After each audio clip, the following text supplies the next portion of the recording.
Ya, Oke. Assalamualaikum warahmatullahi wabarakatuh. Waalaikumsalam warahmatullahi wabarakatuh. Ya, selamat malam semuanya, Mas Kurnia yang kami hormati, kemudian para hadirin via Zoom maupun YouTube dan Facebook yang menonton acara ini pada malam hari ini. Ya, alhamdulillah kita dapat berjumpa di sini untuk berdiskusi bersama-sama. Jadi ada sebuah tema yang menarik begitu ya. Dan pada malam hari ini sudah hadir di tengah-tengah kita Mas Kurnia Ramadana dari ICW yang luar biasa kesibukannya. Beliau kalau kita lihat sering muncul di televisi ini Mas Kurnia ini ya. Luar biasa. Ya. Baik Bapak Ibu yang hadir mungkin kalau bisa di-mute, tolong di-mute semuanya, dan nanti jika ada pertanyaan bisa melalui chat atau raise hand untuk bicara langsung dengan narasumber. Baik, tema kita pada malam hari ini adalah apa kabar kinerja KPK.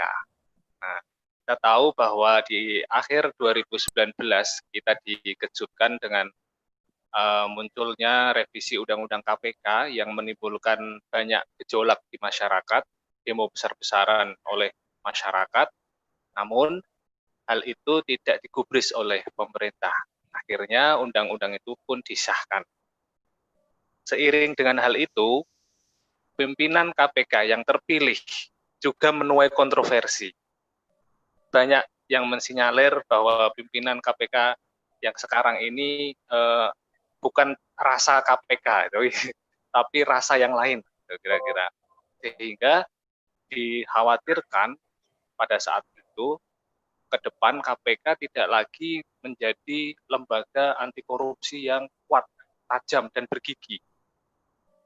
Sehingga dikhawatirkan pula akan sama dengan lembaga-lembaga yang lain atau aparat penegak hukum yang lain. Padahal mestinya kita berharap lebih terhadap KPK ini.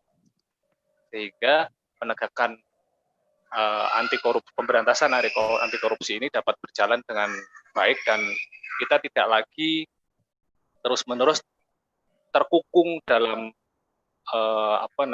sebuah persoalan besar, ya ini adalah korupsi.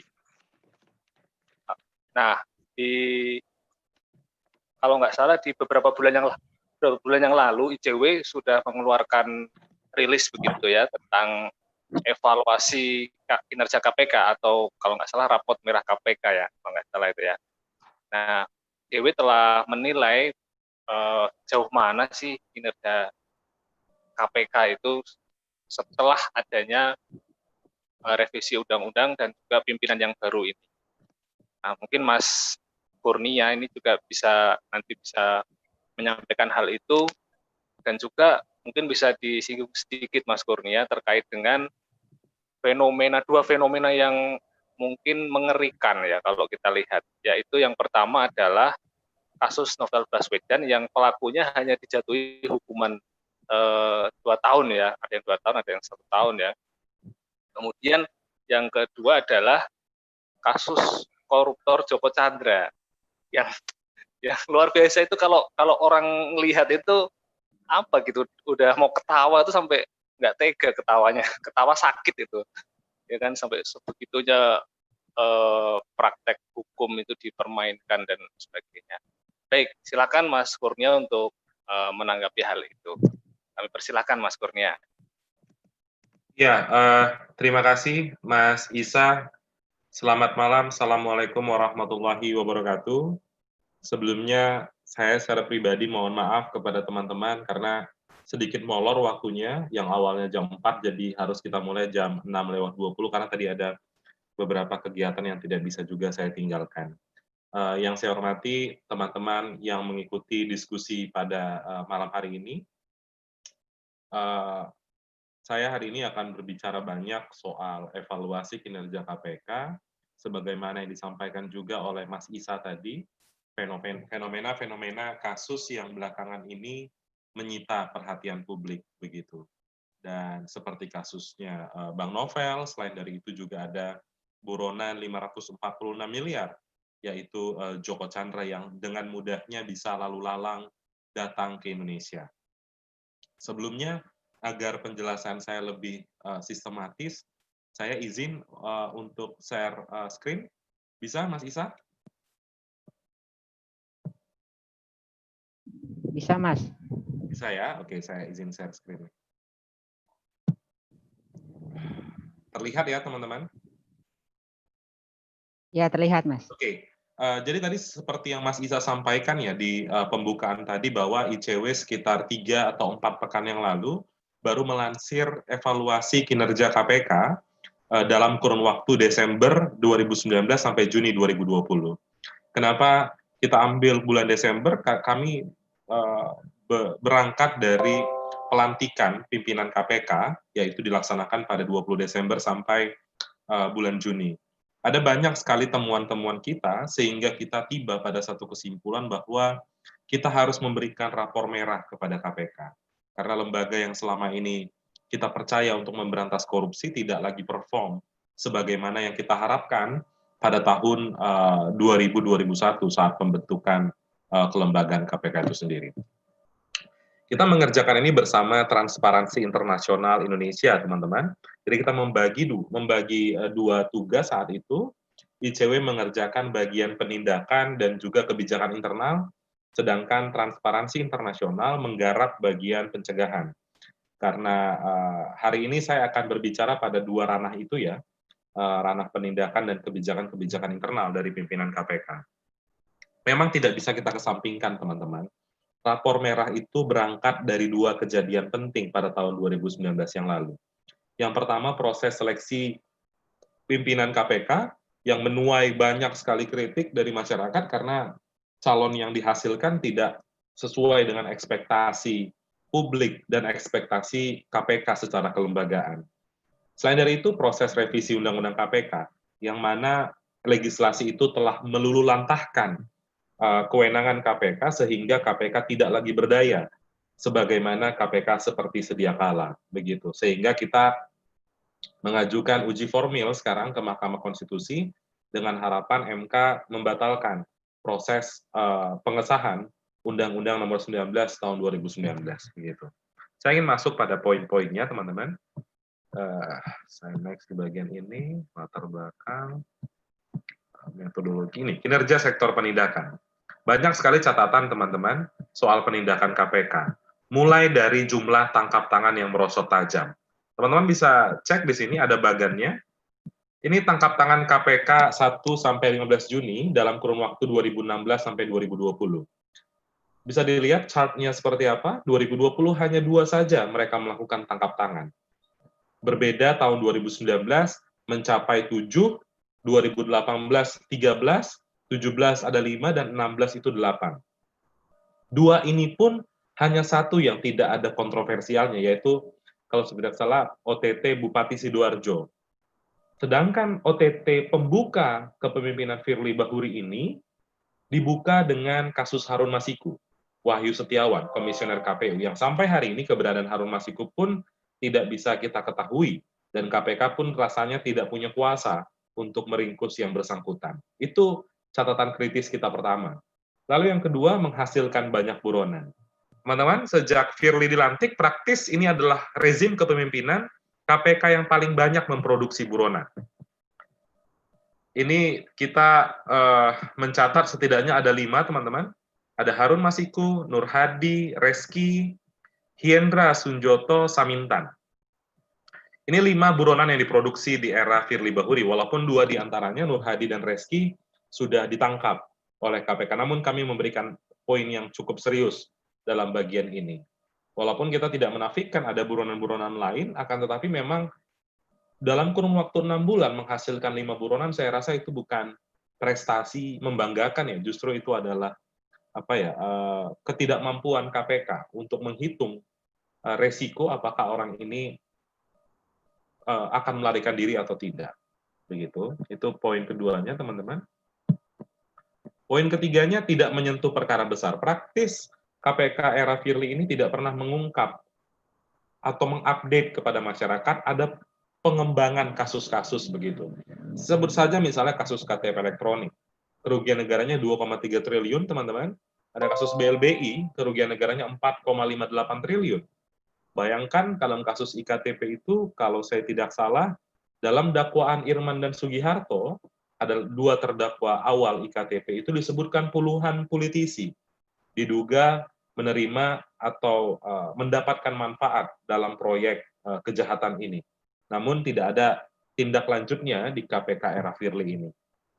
Itu lalu yang keempat, gagal melakukan tangkap tangan. Kalau teman-teman mengikuti pemberitaan kemarin, kalau saya tidak salah 2 atau 3 hari sebelum kita merayakan Hari Raya Idul Fitri, KPK sempat dikabarkan melakukan tangkap tangan di Kementerian Pendidikan dan Kebudayaan yang melibatkan Rektor Universitas Negeri Jakarta atau UNJ.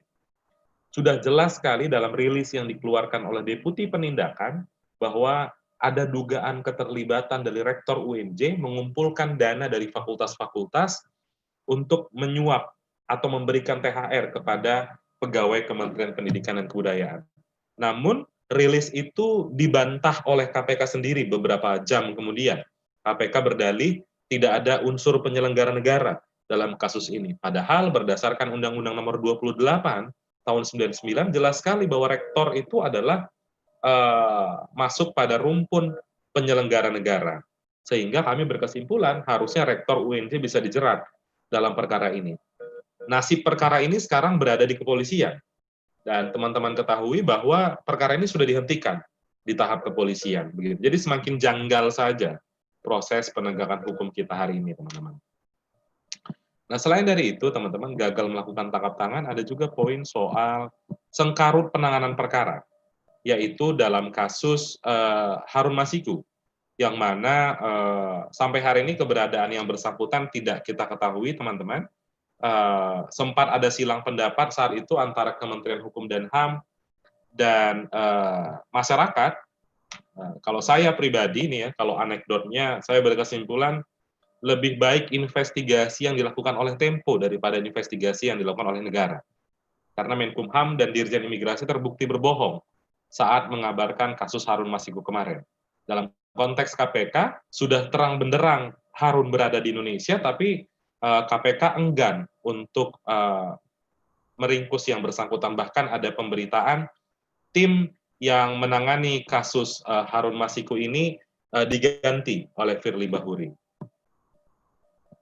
Sempat juga ada ini, teman-teman, KPK ingin menyegel kantor DPP PDIP, akan tetapi dihalau oleh kader partai di sana.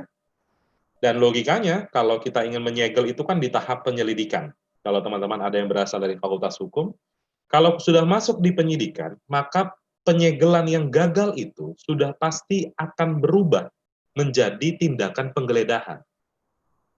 Kalau tidak ingin digeledah, kenapa harus disegel? Kan itu logika sederhananya. Namun sampai hari ini kita tidak pernah mendengar KPK menggeledah kantor PDIP. Entah KPK-nya yang menganggap itu tidak perlu, atau KPK-nya yang memang tidak mau, atau KPK-nya yang takut. Kami berkesimpulan, poin ketiga tadi, pimpinan KPK-nya yang memang tidak berani untuk masuk pada ranah-ranah kekuasaan. Begitu. Lalu ada abai perlindungan saksi, teman-teman. Ini beritanya tidak terlalu ramai kemarin sebenarnya ya. Ada salah satu asisten pribadi Imam Nahrawi, Menpora, mengatakan ada aliran dana yang masuk ke rekening mantan Jaksa Agung Muda Pidana Khusus dan anggota BPK. Beberapa hari kemudian, saksi itu dipanggil oleh kejaksaan. Kami menduga saksi ini mau dikerjain nih sama kejaksaan. Kalau logikanya benar seperti itu, maka kan KPK harus melindungi saksi itu. Karena dia telah membantu, entah itu bahasanya membantu, atau memberikan keterangan yang signifikan terkait dengan aliran dana. Namun KPK tidak berbuat apa-apa dalam hal ini. Selain dari itu juga, itu tadi teman-teman soal sektor penindakan ya, jadi ada 6 poin yang kita garis bawahi, yang memang sangat berubah di KPK. Seingat saya, KPK bukan tanpa kritik sebenarnya. KPK di era lalu juga kita kritik, tapi hasilnya tidak separah ini. Gitu, dalam hal penindakan. Itu poin pertama, penindakan. Lalu saya pencegahan saya skip saja karena ini domainnya transparansi internasional. Saya ingin masuk pada kebijakan internal, teman-teman. Kebijakan internal itu cukup kacau juga KPK era Firly ini. Sebentar, pencegahan masih pencegahan, sebentar.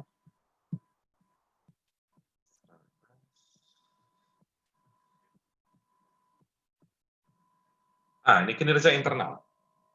Yang pertama kami soroti soal pengembalian paksa penyidik ke instansi asalnya. Teman-teman boleh cek di Google, ada nama Rosa Purnobekti. Itu adalah salah satu penyidik KPK yang datang ke PTIK, Perguruan Tinggi Ilmu Kepolisian, dalam sengkarut kasus Harun Masiku, karena diduga ada orang yang terlibat dalam perkara tersebut bersembunyi di PTIK. Akan tetapi, sampai di sana yang bersangkutan justru dimintai tes urin. Bahkan ada dugaan penyekapan di sana, tapi KPK bukannya melindungi, malah memaksa yang bersangkutan untuk kembali ke instansi asalnya. Kebetulan orang itu adalah penyidik yang berasal dari instansi Polri. Begitu. Itu poin pertamanya. Yang kedua juga, kemarin kita mendengar kabar, kalau saya tidak salah itu bulan Februari, ada 36 perkara yang dihentikan KPK di tahap penyelidikan. Kami menganggap penghentian penyelidikan itu adalah hal yang biasa, adalah hal yang lumrah di setiap penegak hukum. Yang menjadi persoalan di KPK, kenapa justru ini dipublikasikan? Karena tidak ada, saya rasa peraturan perundang-undangan yang membenarkan ada publikasi penghentian penyelidikan. Kalau mereka mau menghentikan penyelidikan 20, 30, 40 kasus, ya no problem di situ. Tapi kenapa harus disampaikan kepada publik? Selain dari itu juga tertutupnya akses informasi kepada publik, kami mengambil contoh kasus Harun Masiku yang tidak ada update yang konkret dari KPK sudah sejauh mana pencarian terhadap penyuap komisioner KPU ini. Selain dari itu juga banyak saya rasa informasi-informasi yang penting tapi tidak diupdate oleh KPK. Saya ambil contoh satu kasus yang agak konyol menurut saya, kasus Dirgantara. Saat itu teman-teman media itu bertemu dengan orang yang diperiksa sebagai tersangka. Ketika orang itu keluar, ditanya sama awak media, yang bersangkutan mengaku diperiksa sebagai tersangka. Namun ketika ditanya kepada KPK, KPK mengatakan ini informasi yang tidak boleh disampaikan. Kan ini konyol begitu. Di awal orangnya langsung mengakui bahwa dia diperiksa sebagai tersangka, kenapa harus ditutupi lagi? Begitu. Toh juga saya rasa kebiasaan KPK itu bahkan mereka konferensi pers untuk mengungkapkan status hukum seseorang yang diduga terlibat dalam sebuah perkara. Itu soal tertutupnya informasi ya. Lalu upaya intervensi pemanggilan saksi. Di awal kepemimpinan Firly Bahuri dan 4 pimpinan lainnya sempat mengusulkan ingin mengatur siapa-siapa saja orang yang bisa dipanggil sebagai saksi atau dimintai keterangannya dalam sebuah perkara. Padahal kami berpandangan bahwa otoritas yang berwenang untuk menentukan siapa yang dijadikan sebagai saksi itu hanya penyidik. Pimpinan tidak punya kewenangan. Ditambah lagi dengan proses revisi Undang-Undang KPK yang mencabut status pimpinan KPK sebagai penyidik dan juga penuntut dalam pasal 21 ayat 4 Undang-Undang Tipikor. Ini teman-teman, ini pasal yang mengamanatkan pimpinan KPK sebagai penyidik dan penuntut itu sudah dihapus oleh pembentuk undang-undang. Sehingga kami berpandangan itu bukan kewenangan dari pimpinan KPK. Itu yang keempat, teman-teman. Lalu yang kelima, kental dengan gimmick politik. Pada saat kasus Harun Masiku itu kan KPK sedang disorot tajam oleh masyarakat.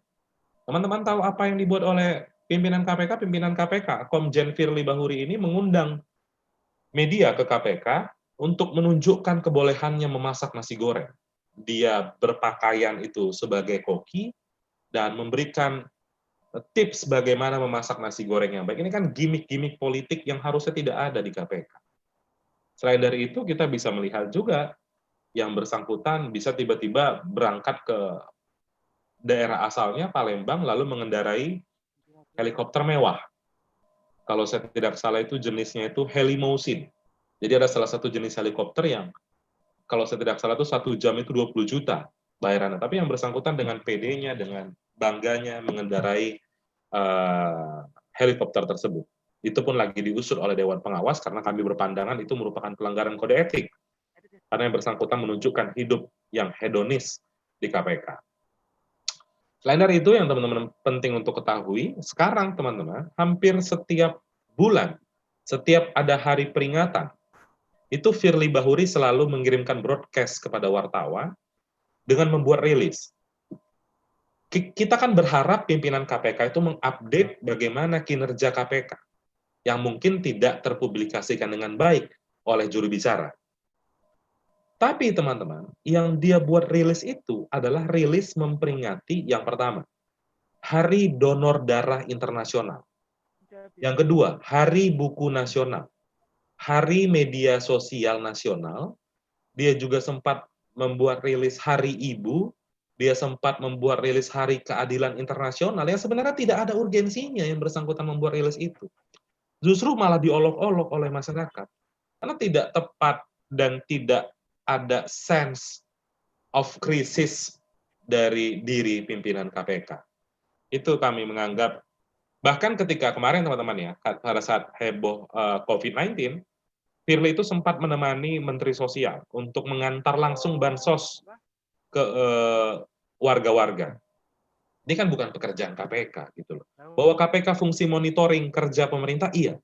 Tapi mungkin dia keliru menganggap atau mendefinisikan apa pengertian dari mengawasi. Kalau begitu, saya rasa waktu 4 tahun tidak akan cukup bagi Firly untuk mengunjungi setiap kelurahan di Indonesia mengantarkan bantuan sosial dari pemerintah atau mengawasi bantuan sosial tersebut. Ada juga perlakuan khusus terhadap tersangka, teman-teman. Ini sedikit lagi. Nur Hadi, teman-teman, mantan sekretaris Mahkamah Agung itu, sekarang kan di KPK itu kan seperti polisi ya, teman-teman. Mereka menunjukkan tersangka di depan awak media. Seperti penangkapan artis kena narkoba. Ditunjukkan ke depan awak media. Jadi beberapa itu ditunjukkan depan media itu kan tersangka itu berdiri sampai habis konferensi pers. Tapi teman-teman nanti boleh cek di YouTube, pada saat Nur Hadi diperhadapkan di depan ruang konferensi pers, itu dia hanya berdiri 2-3 menit saja. Alasannya, Nur Hadi katanya setelah itu mengikuti pemeriksaan. Padahal aslinya, faktanya, Nur Hadi setelah konferensi pers tersebut langsung menuju ke ruang tahanan. Berarti kan ada perlakuan yang khusus terhadap pelaku korupsi. Saat itu yang konferensi pers adalah Bapak Nurul Gufron. Teman-teman boleh cek nanti. Ini yang soal mempertontonkan tersangka karena kami menganggap ini bukan kebiasaan KPK. Selain dari itu juga ada ragam persoalan dalam seleksi jabatan internal KPK. Saat KPK menyeleksi beberapa jabatan struktural seperti deputi penindakan, direktur penyidikan, kepala biro hukum, deputi pengawas internal, itu tidak dipublikasikan ke masyarakat, teman-teman. Setelah kita kritisi, baru KPK terbuka. Tentu ini kan bukan habit KPK yang kita kenal. Padahal dalam pasal 5 Undang-Undang KPK itu menjamin bahwa KPK itu bekerja berdasarkan nilai-nilai yang transparan, akuntabilitas, dan berdasarkan kepentingan umum. Begitu. Lalu ada tafsir keliru in absentia, yang mana kasus Harun Masiku dan Samsul Nur Salim, saat itu pimpinan KPK, Nurul Gufron itu mengusulkan agar diagendakan pengadilan in absentia. Kami berpandangan peradilan in absentia itu penting untuk isu aset hasil kejahatan untuk bisa dirampas di muka persidangan. Begitu. Kalau kasus Harun Masiku itu kan bukan kasus kerugian negara, itu kasus suap. Kalau orangnya tidak dihadirkan di persidangan, lalu apa yang ingin dicapai dari peradilan in absentia itu? Suap itu kan uang sudah disita oleh KPK. Tentu kita berharap Harun Masiku itu bisa dipenjara. Namun kalau in absentia apa yang mau dicari? Kita khawatir putusannya justru malah membebaskan Harun Masiku. Kan itu skeptisme publik terkait dengan kebijakan dari Nurul Gufron itu. Selain dari itu ada absen dalam respon isu pemerintah. Teman-teman ketahui kemarin, saya rasa cukup banyak pemberitaan soal rangkap jabatan staf khusus presiden. Ada 2 seingat saya saat itu, bahkan beberapa orang di antaranya itu mengeluarkan kebijakan yang rawan akan konflik kepentingan.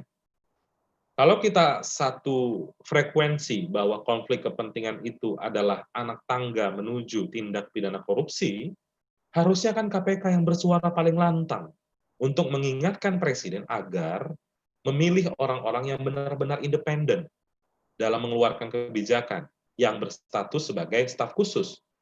Namun KPK absen, KPK terlihat tidak berani untuk mengkritisi kebijakan-kebijakan pemerintah. Apakah ini merupakan implementasi dari revisi Undang-Undang KPK yang memasukkan KPK bagian dari eksekutif? Ya, saya rasa asumsi itu sah-sah saja timbul di tengah masyarakat.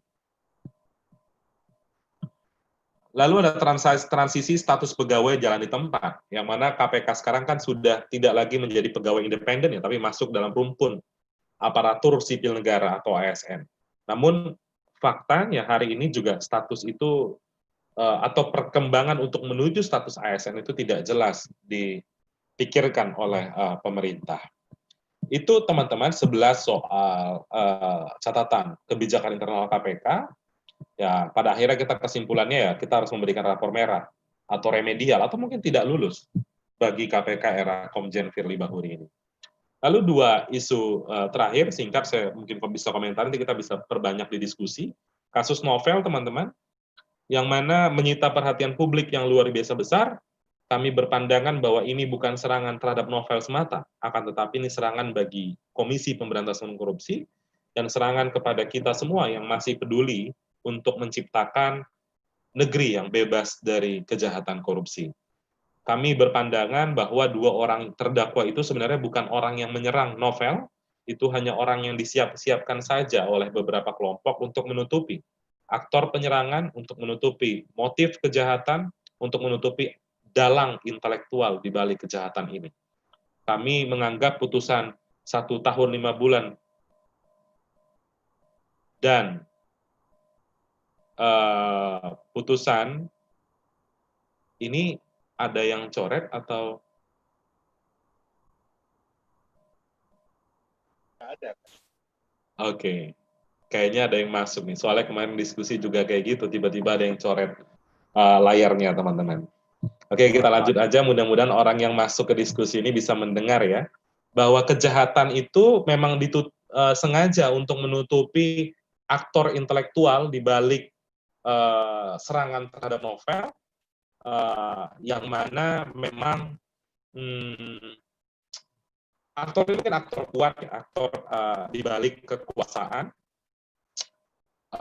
yang mana mempunyai kuasa yang besar sehingga bisa mengontrol struktur penegak hukum, struktur pengadilan, dan putusan 1 tahun 5 bulan dan putusan 2 tahun itu ditujukan hanya menguntungkan terdakwa karena faktanya berdasarkan pasal 87 Undang-Undang ASN, ketika seorang aparatur sipil negara divonis di bawah 2 tahun, maka mereka tidak bisa atau tidak dapat diberhentikan secara tidak hormat. Jadi mereka tetap menjadi anggota kepolisian.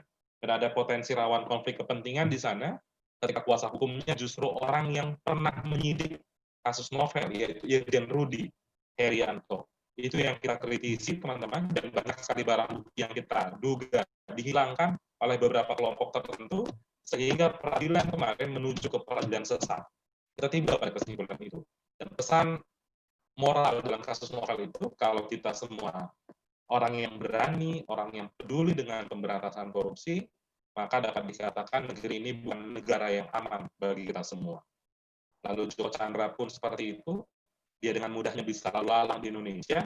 Dorongan kita adalah bukan lagi Mahfud MD yang memimpin rapat dengan penegak hukum, akan tetapi harus Presiden mengambil tanggung jawab di sini, selaku pimpinan tertinggi kepolisian, pimpinan tertinggi kejaksaan, dan juga atasan dari Menteri Hukum dan HAM, untuk bisa melihat dan memberikan punishment kepada pihak-pihak yang membantu pelarian dari Joko Chandra.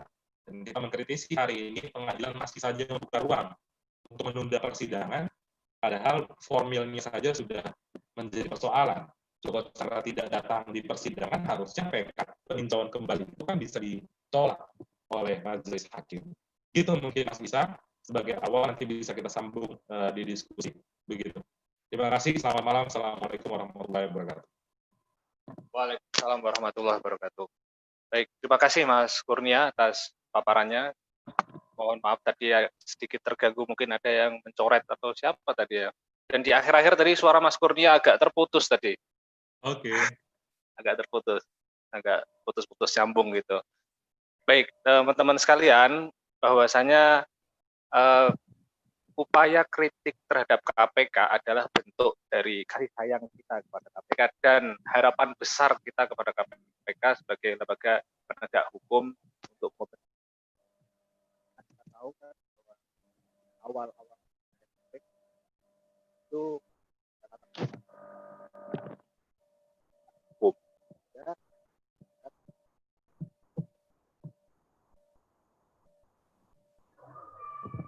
Cek Mas Isa. Nggak kedengeran Mas Isa. Halo, kedengeran? Iya, Tes, kedengeran. tes. Sekarang kedengeran. Ini kedengeran ya? Iya. Iya. Jadi semangat di awal pendirian KPK adalah untuk mengisi adanya kekosongan penegakan hukum atau krisis penegakan hukum yang ada pada lembaga penegakan hukum yang sudah ada. Nah, sehingga harapannya KPK ini menjadi leader gitu ya, atau pemantik sehingga dapat memperbaiki pemberantasan korupsi. Namun sayangnya sampai hingga saat ini pun ya kita tahu bahwa indeks pemberantasan korupsi kita masih belum terlalu meningkat tajam. Meningkat walaupun hanya berapa digit itu 37 ya kalau tidak salah itu sekarang. Kemudian yang juga memprihatinkan adalah indeks persepsi anti korupsi kita yang dirilis oleh BPS, yaitu sikap masyarakat terhadap perilaku korupsi ini masih tergolong permisif, kira-kira begitu. Nah ini sungguh sangat disayangkan. Memang, Mas Kurnia, jadi COVID aja yang bahayanya seperti ini, gitu kan, masyarakat aja masih banyak yang cuek gitu, masih banyak yang cuek. Jadi apalagi korupsi yang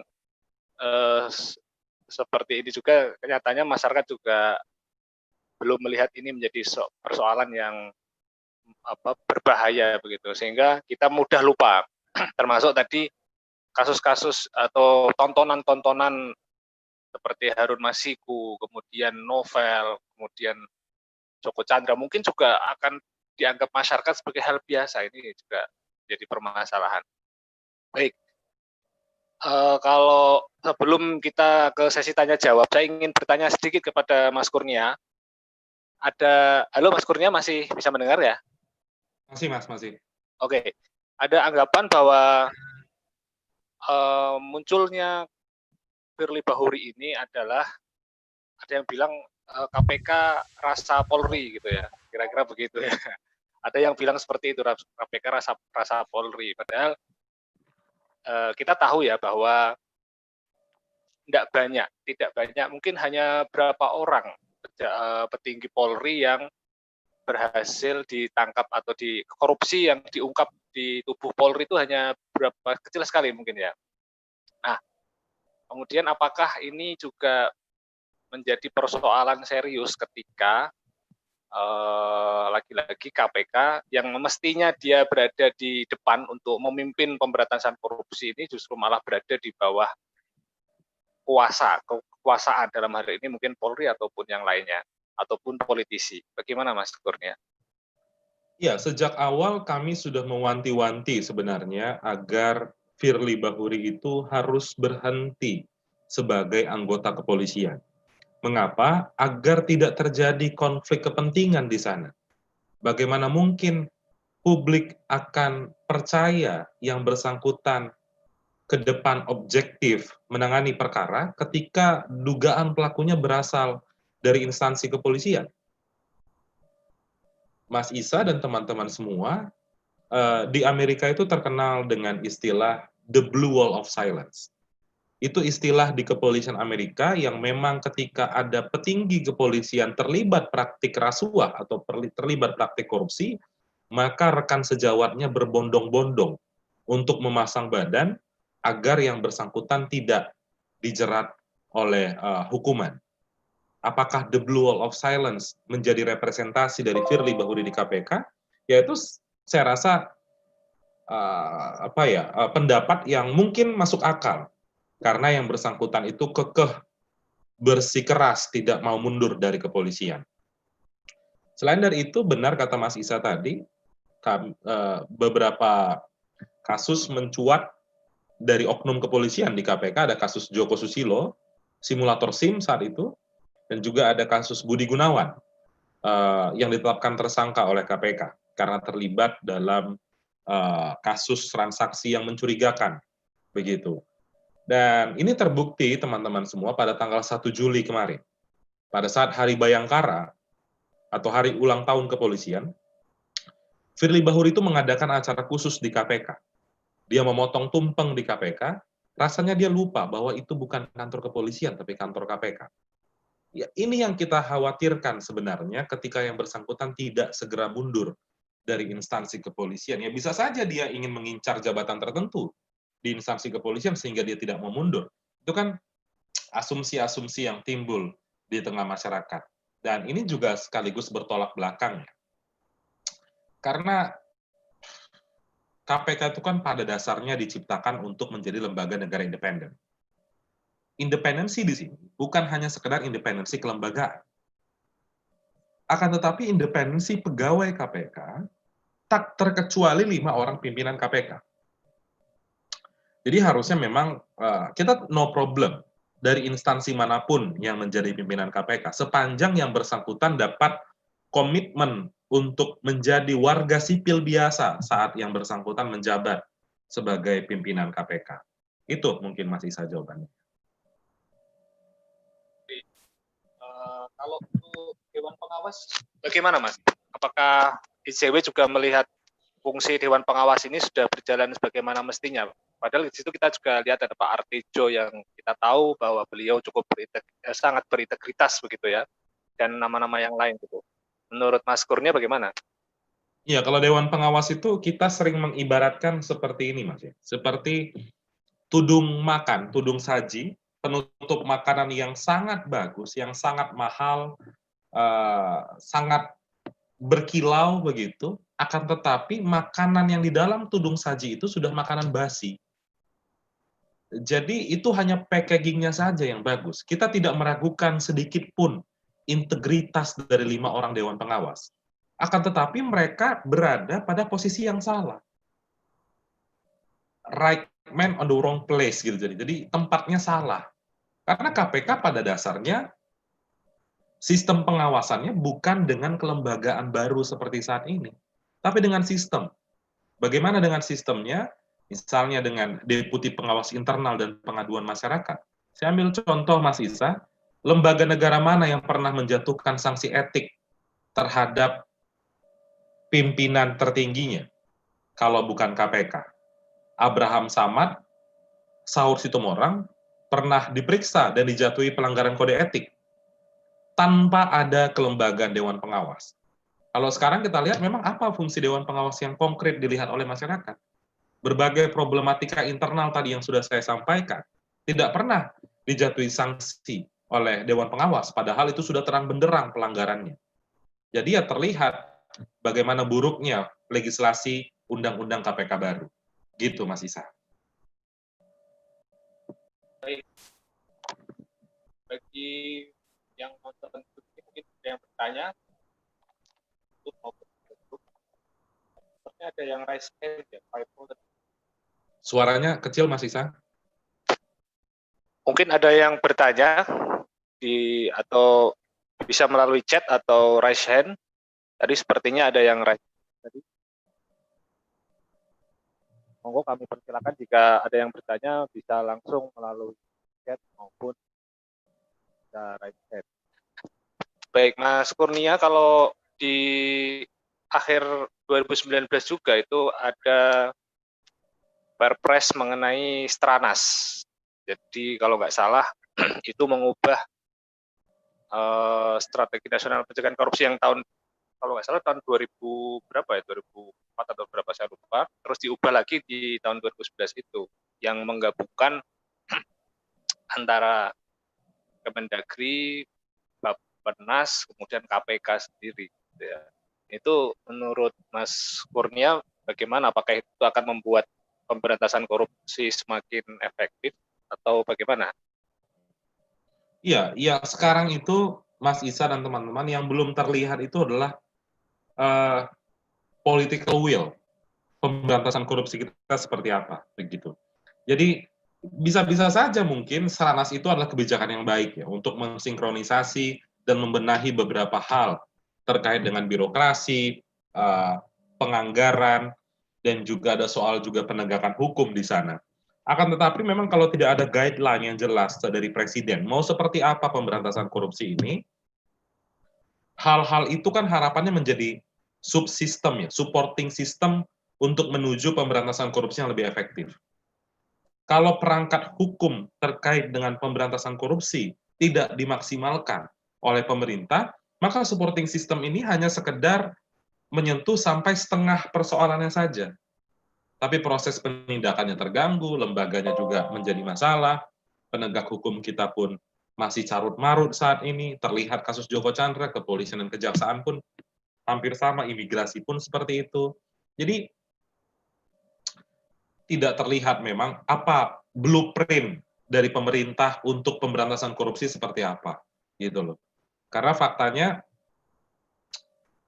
nawacita yang disampaikan oleh Jokowi tahun 2014 dan janji politik yang disampaikan oleh Jokowi tahun 2019 terkait dengan penegakan hukum dan pemberantasan korupsi, dengan sangat menyesal kita mengatakan bahwa tidak pernah terrealisasi, hanya lip service semata itu. Karena entah faktornya apa ya, entah faktor terkungkung atas elit kekuasaan, oligarki, dan lain-lain. Jadi spesifik soal Seranas, saya rasa KPK kan sebagai leading sector ya di situ, sebagai koordinator Seranas kalau saya tidak salah, kebijakan yang baik, akan tetapi kalau tidak ada guideline dan tidak ada pengawasan yang jelas atas implementasi tersebut, itu merupakan supporting system yang apa ya, tidak bertuan gitu loh, tidak memiliki nilai untuk membangun bangunan pemberantasan korupsi di Indonesia. Itu mungkin Mas Isa. Ya, tadi disinggung sedikit tentang oligarki ya. Jadi, mungkin untuk besar kita dapat. Suaranya kecil Mas Isa. Baik, tadi disinggung sedikit tentang oligarki oleh Mas Kurnia. Jadi mungkin musuh besar kita saat ini adalah oligarki itu sendiri. Jadi mungkin kita yang paling memilukan adalah di mana para oligarki ini dapat mengendalikan segala hal, termasuk hukum, dapat memegang peranan atau masuk ke dalam sistem hukum kita sehingga mereka dapat berbuat sesuka-sukanya. Nah, dengan kondisi KPK seperti ini, nah, gitu ya, mungkinkah KPK ini bisa masuk atau mendobrak, mengusut para oligarki itu, Mas Kurnia? Melihat bahwa kemarin saja di kasus Joko Chandra itu, bagaimana seorang Joko Chandra dapat dilindungi oleh para oknum polisi gitu ya, karena itu ada 3 jenderal gitu ya, luar biasa sekali, nggak tanggung-tanggung 3 jenderal yang melindungi dia, yang memberikan jalan. Belum itu mungkin ada oknum-oknum instansi lain yang membantunya gitu ya. Dan mungkinkah juga Joko Chandra ini bagian dari oligarki? Gitu. Gimana, Mas? Ya, jadi kalau kita berharap kepada KPK untuk membongkar praktik oligarki, itu sama dengan kita mendorong tronton yang mogok. Nggak mungkin itu bisa dilakukan. Kenapa? Karena Harun Masiku saja yang sebenarnya orang tidak tahu ini siapa, sekedar caleg gagal PDIP tidak mampu ditangkap oleh KPK. Bagaimana mungkin kita berharap KPK akan berani untuk membongkar oligarki-oligarki kekuasaan saat ini. Dan benar sekali, saya sepakat seorang Joko Chandra mampu mengacak-acak penegakan hukum hari ini. Itu Mas Isa baru berbicara soal 3 jenderal, belum masuk soal oknum Dukcapil, bagaimana pola kerjasama dengan bagian imigrasi karena bisa menerbitkan paspor. Bahkan kalau teman-teman baca beberapa pemberitaan Tempo, pekan lalu itu menyebutkan ada intervensi dari Jaksa Agung Malaysia yang meminta kepada Jaksa Agung Indonesia untuk menghentikan perkara Joko Chandra. Selain dari itu juga ada tindakan dari Menko Polhukam, Jenderal Wiranto, diduga juga berkeinginan untuk menutup kasus Joko Chandra. Negara harusnya tidak boleh gagal, tidak boleh kalah dengan orang seperti Joko Chandra. Perangkat hukum kita sudah memadai sebenarnya. Kita punya 3 lembaga, kepolisian, kejaksaan, dan juga KPK, dan kami mendorong sebenarnya perkara Joko Chandra ini idealnya ya harus ditangani oleh KPK. Tapi itu pun kalau kita berpikiran bahwa KPK itu masih dipimpin oleh orang-orang yang independen, bukan seperti Firly Bahuri saat ini. Karena pasal 11 Undang-Undang KPK itu kan memandatkan KPK bisa menangani perkara yang terlibat penegak hukum di sana. Namun di era Komjen Firly ini kita pesimis KPK akan berani untuk mengungkap jenderal-jenderal di balik persembunyian, perbantuan, pelarian dari Joko Chandra. Itu mungkin Mas Isa. Ya. Oke, jadi nampaknya sulit ya, dan ibaratnya kita mendorong truk yang mogok gitu ya, truk tronton yang mogok bahkan jika kita mengharapkan KPK saat ini dengan pola seperti ini mampu membongkar praktek para oligarki itu. Baik, teman-teman yang di sini mungkin ada yang ingin bertanya langsung, kami persilahkan.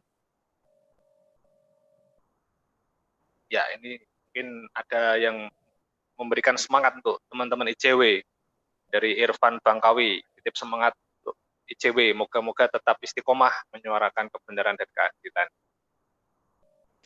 Baik, di banyak media Mas Kurnia mengungkapkan bahwa kasus Joko Chandra mestinya juga diperiksa oleh KPK gitu Mas, ya tadi juga disampaikan seperti itu ya Mas. Cuman lagi-lagi apakah KPK ini punya nyali atau tidak gitu ya. Dan nampaknya juga kita melihat bahwa hal itu rasanya akan sulit dilakukan. Lalu apa kira-kira yang bisa kita lakukan selaku masyarakat sipil Mas dan teman-teman CSO ini? Ya, saya rasa banyak hal ya yang bisa kita lakukan. Kami mengambil bagian kemarin untuk melakukan judicial review di Mahkamah Konstitusi untuk mempersoalkan proses pengesahan Undang-Undang KPK, yang mana pada saat paripurna tidak quorum, KPK tidak dilibatkan, suara masyarakat diabaikan, dan juga Undang-Undang KPK sebenarnya tidak masuk dalam program kerja DPR tahun 2019 yang lalu. Itu saya rasa satu upaya yang juga bisa diambil ya oleh kita semua, teman-teman CSO, teman-teman organisasi intra atau eksternal kampus, dan juga banyak platform saya rasa bisa dimanfaatkan, seperti petisi online di website change.org yang bisa menggerakkan puluhan ribu untuk menandatangani petisi yang terkait dengan potret penegakan hukum hari ini, spesifik soal pemberantasan korupsi. Pada intinya, persoalan pemberantasan korupsi ini kan seperti perjuangan melawan lupa juga sebenarnya, seperti perjuangan HAM juga. Kenapa? Karena masyarakat Indonesia ini kerap kali cepat lupa ya dengan kejadian di Indonesia. Saya ambil contoh satu, Mas Isa. Kejadian di Serbia kemarin, Maria Lumowa. Proses ekstradisi yang terlihat seperti terlalu diglorifikasi oleh negara. Ada upaya negara lain untuk mengintervensi, ada upaya pengacara Maria Lumowa ingin menyuap pemerintah Serbia. Ya oke, itu prestasi. Tetapi beberapa waktu sebelumnya ada kasus Joko Chandra. Jangan sampai fokus kita teralihkan dengan hal-hal seperti ini. Kita harus tetap ingat bahwa negara masih berhutang banyak oleh masyarakat dalam konteks menjelaskan potret buram penegakan hukum seperti yang sedang terjadi di Indonesia. Itu mungkin Mas Isa. Baik, ada juga yang memberikan kritik seperti ini Mas di KPK sebelumnya. Jadi sering melaksanakan OTT, cuman OTT yang dilakukan adalah OTT yang jumlahnya kecil, hanya 100 juta. Itu yang terjadi di Kudus, Bupati Kudus. Bupati Kudus, Pak Tamsil, di OTT sekitar 100 juta. Nah, setelah itu, sekarang ini ada lagi OTT di Kudus juga, di PDAM Kudus. Cuman bukan oleh KPK, oleh Kejaksaan itu. Nah, jadi ada yang menganggap bahwa OTT-OTT yang dilakukan KPK itu bukan sebuah prestasi sebenarnya. Karena hanya menyasar, mungkin itu juga bisa dijadikan alat untuk bergaining atau ada agenda lain di balik OTT itu. Menurut Mas Kurnia? Ya, sebenarnya kita tidak terlalu sependapat ya dengan istilah OTT recehan dan lain-lain, karena memang benar ketika di OTT itu nilainya puluhan juta, akan tetapi kan harus dilihat lebih jauh, apakah itu merupakan penerimaan pertama, atau memang sudah puluhan kali yang bersangkutan menerima dengan jumlah yang sama. Dan kalau di total itu bisa ratusan juta, bahkan miliaran.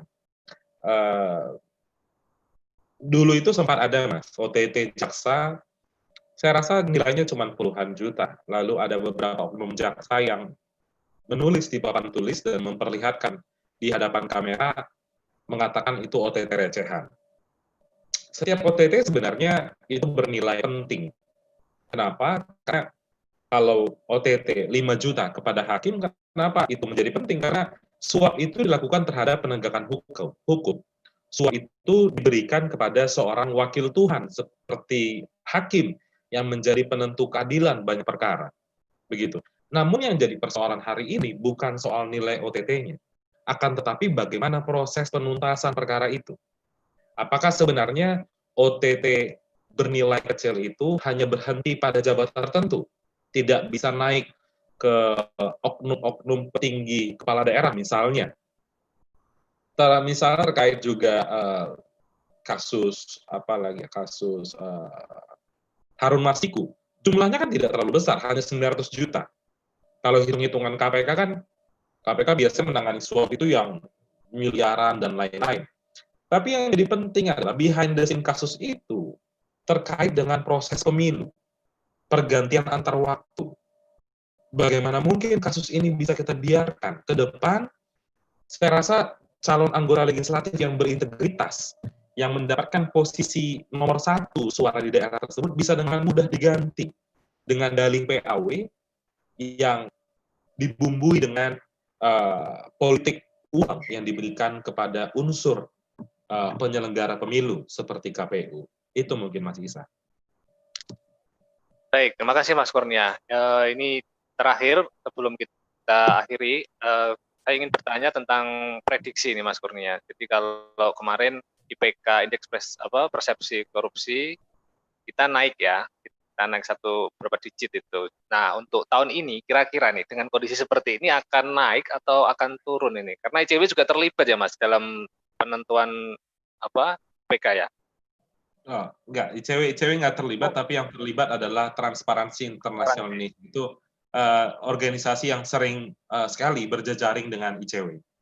Kalau Mas Isa bertanya seperti itu, kenaikan tingkat indeks persepsi korupsi sebagaimana yang digembar-gemborkan oleh pemerintah beberapa waktu yang lalu, itu sudah ditegaskan oleh Transparansi Internasional Indonesia bahwa survei mereka dilakukan sebelum proses revisi Undang-Undang KPK berjalan. Jadi prediksi kita, indeks persepsi korupsi tahun 2020 mungkin, itu pasti akan merosot tajam. Karena saya tidak punya variabel apapun yang bisa meningkatkan indeks persepsi korupsi. Tidak hanya indeks persepsi korupsi, sebenarnya indeks demokrasi pun seperti itu, indeks HAM pun seperti itu, indeks penegakan hukum pun seperti itu. Saya rasa sulit orang menemukan variabel positif ya di tahun 2020 ini terkait dengan banyak sektor. Saya rasa tidak hanya sektor hukum, sektor kesehatan, dan lain-lain itu banyak sekali terganggu. Yang mana harusnya pemerintah bisa mengambil peran, tapi pemerintah mengabaikan aspek-aspek penting sebagaimana yang saya sebutkan tadi. Terlebih lagi ada revisi Undang-Undang KPK yang nanti akan tercapture oleh indeks persepsi korupsi dan proses pemilihan pimpinan KPK. Saya rasa penting untuk teman-teman ketahui juga tahun 2020 ini ada 3 survei teman-teman yang menghitung bagaimana kepercayaan publik terhadap lembaga negara, salah satunya KPK. Yang pertama, saya masih ingat sekali surveinya. Yang pertama adalah survei Alvaro Institute bulan Februari, ada survei Indobarometer di bulan Februari, dan terakhir ada survei Kompas sekitar 2 atau 3 pekan yang lalu. Hasilnya, KPK tidak lagi menjadi lembaga yang paling dipercaya oleh masyarakat. KPK peringkatnya turun, semakin banyak orang yang skeptis terkait dengan wajah pemberantasan korupsi saat ini. Ini sudah menjadi bukti konkret bahwa proses revisi Undang-Undang KPK dan proses pemilihan pimpinan KPK menghasilkan KPK yang tidak seperti sedia kala. Pertanyaannya, apakah memang model pemberantasan korupsi seperti ini dan lembaga pemberantasan korupsi seperti ini yang diinginkan oleh Presiden Jokowi? Kalau iya, berarti ada hal yang perlu diservis dari pikiran Presiden Jokowi agar kembali jernih untuk melihat persoalan pemberantasan korupsi, atau memang ada pembisik yang harus disingkirkan di Istana Negara untuk bisa menstimulus permasalahan yang menuju pada kesimpulan yang dihasilkan oleh Presiden Jokowi. Saya rasa itu, Mas Isa. Ya, semoga saja Presiden Jokowi dan pemerintah segera sadar akan hal ini, Mas. Apalagi nanti kalau memang betul IPK kita akan turun tajam di tahun 2020 ini, akan menjadi koreksi kita semuanya. Sehingga KPK akan kembali menjadi lembaga yang semestinya dan kita harapkan. Baik, Mas Kurnia, terima kasih.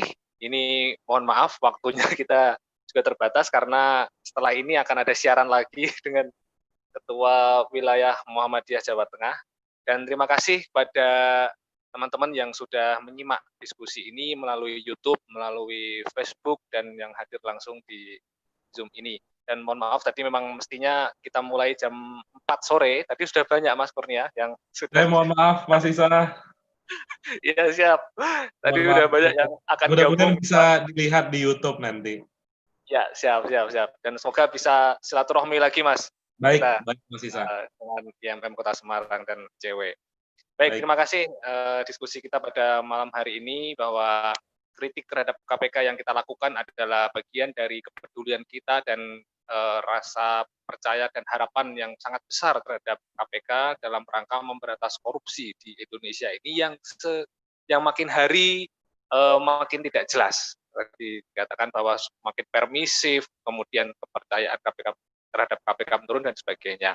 Semoga memori kita terus terjaga, rasa sensitivitas kita dan kepedulian kita untuk memberantas korupsi tetap terus ada. Begitu, terima kasih Mas Kurnia atas waktunya. Semoga kita bisa bersilaturahmi lagi. Kita akhiri dengan bacaan hamdalah bersama-sama. Alhamdulillahirrahmanirrahim. Saya sebagai moderator mohon maaf apabila ada kekurangan atau hal yang kurang berkenan. Assalamualaikum warahmatullahi wabarakatuh. Waalaikumsalam.